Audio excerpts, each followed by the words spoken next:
là, le message un peu coup de poing et bénage sur Mayenne, Laval et Château-Gontier, c'est clairement la réponse au discours d'Attal. On ne peut pas s'exprimer comme lui, nous, devant les médias, mais on vient lui répondre à notre manière. Parce que voilà, quand on rigole dans un discours où on s'adresse à des agriculteurs qui sont en crise, ou qu'on prend ça vraiment à la légère, ou qu'on arrive à dire que les agriculteurs sont au-dessus de tout, enfin, faut peut-être pas nous prendre pour des cons non plus, hein, on ne sera jamais au-dessus de tout, et c'est pas ce qu'on demande de toute façon. Donc voilà, on vient à notre manière lui répondre à son message. On espère qu'il va reparler cette semaine et qu'il va mieux s'exprimer. Enfin, il va reparler aujourd'hui, mais c'est plus général. Pour ce qui est de la mobilisation, avant de parler plus politique, vraiment ce qui est important, c'est que ça reste propre. Je sais qu'il y en a certains d'entre vous qui voudraient aller un peu plus loin. Il y a toujours plein de choses qu'on peut faire. Si je faisais le listing de tous les SMS que j'ai reçus depuis 3 jours, je peux vous assurer qu'il y en a qui ont du talent en termes d'idées.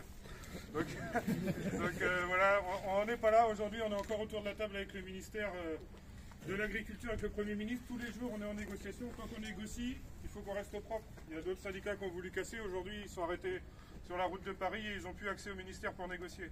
Nous, la finalité, elle est claire, c'est d'aller reporter nos revendications. C'est pas de tout casser, on est des professionnels, on n'est pas des gilets jaunes. Voilà, c'est notre sérieux qui fera qu'on avancera. Je pense qu'on est en train de débloquer une colère qui ne concerne pas que nous, sur l'environnement. Sur l'environnement. L'écologie, c'est ce que je dis souvent, l'écologie, ça ne nous dérange pas, c'est plus les écologistes qui nous dérangent. Parce que nous, l'écologie, on la fait tous les jours. Et je pense que si on nous laisse faire, c'est parce que ça saoule un paquet de monde. Et que le combat, il est un peu plus que le nôtre. Donc voilà, il y a des premiers messages qui sont passés politiquement, ce qu'on a obtenu sur le GNR. Bon, c'est un peu des avances de trésorerie. Sur le respect de la loi Egalim, on voit que le gouvernement a poussé un peu plus, mais ils vont vite être en culotte courte parce que les négociations elles commencent à se passer en dehors de la France pour contourner la réglementation.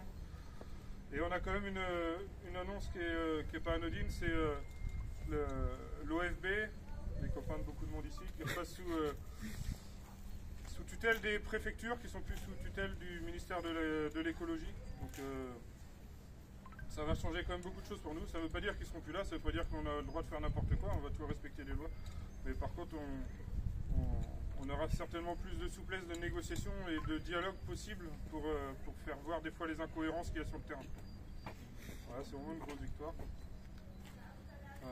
Voilà, je ne sais pas si vous avez des questions, il ne faut pas hésiter. J'oublie certainement plein de choses à dire, nous on est dans le flux tout le temps. On peut peut-être parler pour ce soir et demain. Ouais. La mobilisation, je reviens au début de l'après-midi, de toute façon, vraiment